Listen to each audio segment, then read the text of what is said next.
শরীয়তের দোষণ কারা? কারা শরীয়তের দোষণ বলেন? পানখানা বলেন, পানখা শরীয়তের দোষণ না?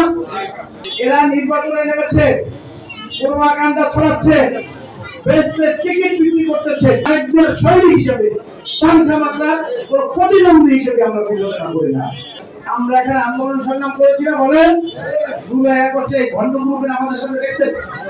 আমরা আপনারা যারা মাঠে ছিলাম আমরা এই ভণ্ড গ্রুপ দেখছি? এই ভণ্ড গ্রুপের এক গ্রুপে দেখেছি ছাত্রলীগের সাথে মিছিল করে।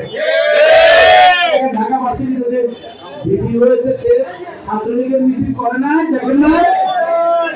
আবার আর তার মার্কা আমাদের পরিষেবা, যদিও আমরা সাংগঠনিক ভাবে আমরা তার একজন শৈলী হিসেবে পানখা মাত্রার প্রতিদ্বন্দ্বী হিসেবে আমরা বিবেচনা করি না। রাজনৈতিক ভাবে আমরা মনে করি, কিন্তু নির্বাচনের মাঠে আমরা তাদেরকে প্রতিদ্বন্দ্বী দেখছি। তারা এই স্বৈরাচারের বিরুদ্ধে কোন আন্দোলন করেছে বলেন? কোন সত্য করে বলেন? কোন সময় দেখেছেন তারা কি করেছে? তাদের দোষক ছিল।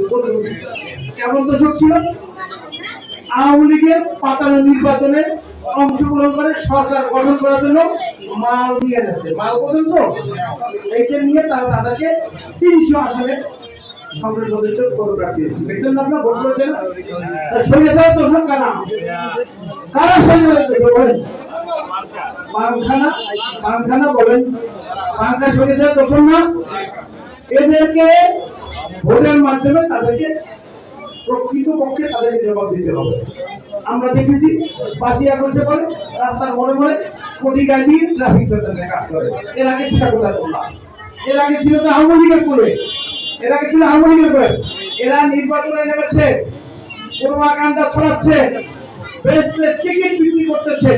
আমরা এখানে মামুনেরা পিছনে আছেন, আপনাদের খারাপ।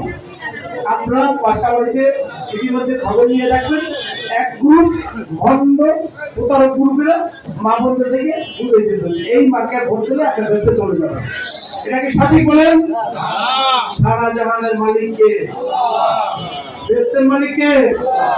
দোজকের মালিক আপনি কে?